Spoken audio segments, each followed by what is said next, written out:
दोस्तों prime video पे जो फैमिली मैन है, जो मनोज बाजपेयी की सीरीज है, उसका तीसरा सीजन रिलीज हुआ। तो आज मैं इस वीडियो में मैंने द फैमिली मैन सीजन 3 है कैसी है उसके ऊपर चर्चा करूंगा। स्टार्टिंग में ही ज़्यादा मैं आगे एक-एक डिटेल शेयर करूंगा, लेकिन सबसे पहले स्टार्टिंग में बोल दूं कि जो लोग कई लोग बोलते हैं, अरे यार कैसी है, इतना क्यों पका रहे हो, इतना लंबा क्यों खींच रहे हो? तो कोई देखिए, किसी भी सीरीज को कोई भी अगर आपको उसके बारे में अगर एनालिसिस करना हो, तो टाइम तो लगेगा।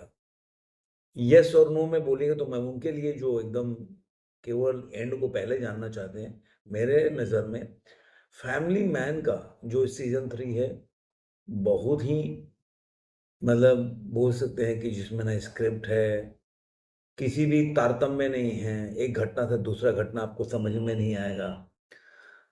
उसके बाद जो एक्टिंग के हिसाब से देखेंगे, मनोज बाजपेयी जो हैं, बहुत ही मतलब बोल सकते हैं कि निराशाजनक अभिनय उन्होंने किया है। तो सब मिला-जुला के उनके लिए जो एक लाइन में जवाब सुनना है, वो लोग फैमिली मैन मेरे हिसाब से बहुत ही बेकार है, ये जो सीरीज़ जो 3rd आई है वो। अब चलिए उनके लिए जो डिटेल्स जानना चाहते हैं उनके लिए। देखिए, इस सीरीज़ की शुरुआत होती है नॉर्थ ईस्ट से कि नॉर्थ ईस्ट में कैसे जो कई लोग हैं जो ये नहीं चाहते, जो मोटा-मोटी जो मुझे पता चलता है वो मैं बताता हूँ, कि नॉर्थ ईस्ट में ड्रग्स का धंधा भी होता है, वहाँ पे अपने तरीके से लोग जो बड़े पैसे वाले लोग हैं, कैसे इन्वॉल्व हैं इनमें और नॉर्थ ईस्ट में चाहते नहीं है शांति हो, विकास हो, जिसकी वजह से वो अपने इन चीज़ों को जो बॉर्डर से इधर से उधर ड्रग्स के अलावा और चीज़ें जो है वो कर सकें। और इसी में होता है कि वहाँ पे एक अटैक होता है जो एक जो वहाँ के जो लीडर होते हैं, जो एक होता है ना कि नॉर्थ ईस्ट का लीडर जो नागालैंड का लीडर है, जो पहले सेपरेट मान लीजिए कि वो लोग अपने आवाज़ उठाते हैं, अपनी जनता का या अपनी कम्युनिटी की को आगे बढ़ाने के लिए कि उनके साथ अन्याय हो रहा है, तो वो लोग अब आना चाहते हैं मुख्य धारा में कि भाई जब तक विरोध करते रहेंगे तो हमें कुछ लाभ नहीं हो रहा है, इतना दिन से विरोध करते रहे हैं, सरकार के खिलाफ हम लोग आवाज़ उठाते रहे हैं, सरकार और इसकी वजह से क्या हो रहा है कि सरकार वहाँ पे काम नहीं कर पा रही है और वहाँ की जनता जो है, आम नागालैंड की जनता, वो लोग नॉर्थ ईस्ट में वो लोग ना नौकरी है, ना सड़कें हैं, ना कुछ भी उनकी विकास नहीं है।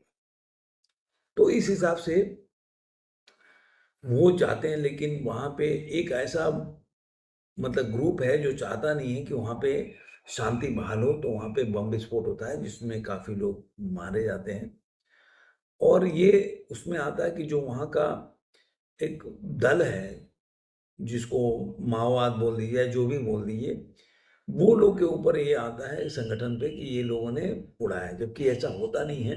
वो चाहते हैं कि मुख्य धारा में है, लेकिन उनका पोता उसका विरोध करता है, वो विश्वास नहीं करता। लेकिन उसी में देखा जाए तो जो कुलकर्णी साहब होते हैं, होम मिनिस्ट्री से जाते हैं और उसमें मनोज वाजपेयी जो आप जानते हैं, वो जाते हैं, लेकिन वहाँ पे जब वो वापस लौट रहे होते हैं, वहाँ पे उनका बहस भी हो जाता है, अपने पोता और मतलब कि भाई आप इसके चक्कर में क्यों पड़ रहे हो?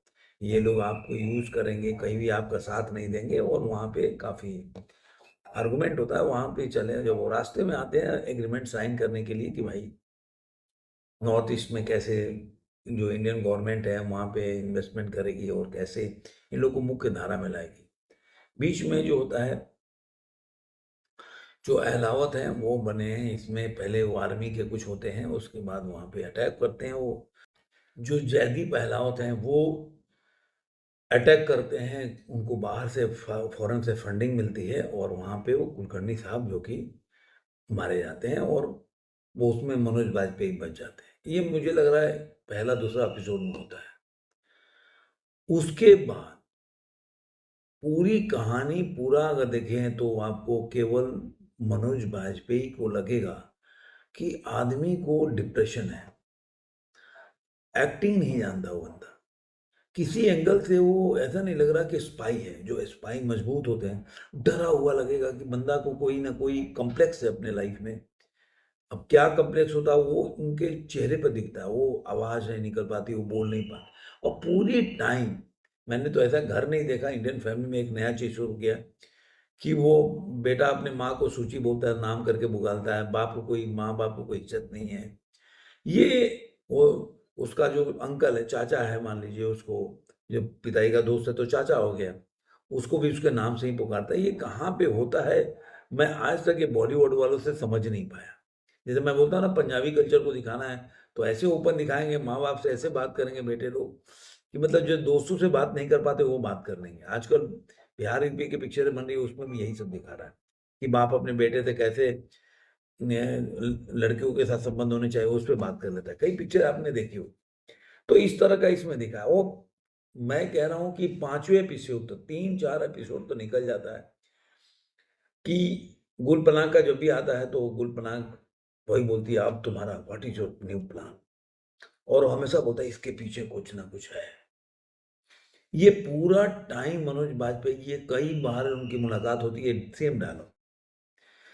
मनोज बाजपेयी कोई इस फिल्म में लग रहा है कि इस सीरीज में मतलब 3-4 एपिसोड तक केवल वो यही बोलते रहते हैं और फैमिली के साथ पूरा फैमिली ड्रामा लगता है, किसी तरह से स्पाई नहीं लगता। पता नहीं, उनके एक्सप्रेशन से ऐसा लगा हुआ है कि बहुत डरा हुआ इंसान है, घबराया हुआ इंसान है चेहरा से। मतलब उनके एक मैंने पिक्चर देखी थी, दिल पे मत ले यार, वो जो एक्सप्रेशन है ना वो मनोज बाजपेयी के चेहरे पे चिपक गया है। और वो पूरे सीरीज में यही करते रहे। पूरा सीरीज देखेंगे तो कहीं भी स्पाई आपको नहीं लगेगा। ज़्यादातर देखेंगे जयदीप अहलावत का ही आपको एक्टिंग लगेगा। उसमें आप देखेंगे एक जो जुगल हंसराज का एक रोल है, वो शुरू में 1-2 डायलॉग अंग्रेजी बोल के गायब हो जाते हैं। वो उनको किस लिए आए, किस लिए मीटिंग हुई, वो जस्टिफिकेशन नहीं हो पाता।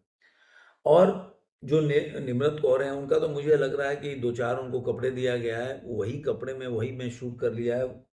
और जो यही उनको पूरा यही दिखाएगा कि किस तरह से उनका निम्रत कौर का कपड़े और एक ही शॉट में उनका बातचीत हो गया है। तो इस तरह से पूरा सीरीज मुझे लगा कि देखा जाए तो मुझे एकदम बिल्कुल एक ऐसा लगा कि इस फिल्म में, इस सीरीज में, सॉरी, इस सीरीज में डायरेक्टर को या प्रोड्यूसर को या मेकर्स को बनाना था तो इसलिए बना दिया।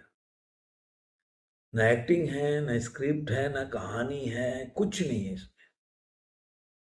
किसी ने भी कोई एक्टिंग नहीं किया। वो जो मनोज बाजपेयी की वाइफ है, वो पूरे टाइम में वो सांस खींच के रहती है। पता नहीं, मेरे को तो समझ में नहीं आया कि प्रियदर्शनी को, आप प्रियमणि को क्या हो गया कि हमेशा जो है उनको पूरे सांस खींच के रहना। मियाँ बीवी का रिलेशन भी समझ में नहीं आता कि मान लीजिए पति बच के आया तो तुम्हें दुख भी हो रहा है और उससे कंप्लेन भी कर रहे हो। मतलब वो, मतलब आप समझ नहीं पाएंगे कि पति पत्नी का कैसा रिलेशन है। अब आप मान लीजिए कि आप भाग रहे हैं, उसमें एक सीन होता है जो ट्रेन में भाग रहे होते हैं, मतलब वो, क्योंकि उनके जो उनका ही टास्क टीम होता है उनके ऊपर ब्लेम कर देता है कि यही आखिर ये क्यों मर गए, कुलकर्णी मर गए और ये क्यों बच गए। तो ये भाग रहे होते हैं।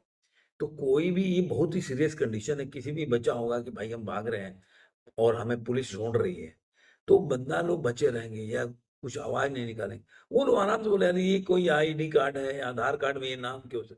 ऐसा बेवकूफी भरा डायलॉग मैंने नहीं देखा। वहां पे इस तरह का वो स्पाई जो बनाया, उनका दोस्त बनाया, वो भी इसी तरह का डायलॉग होता है।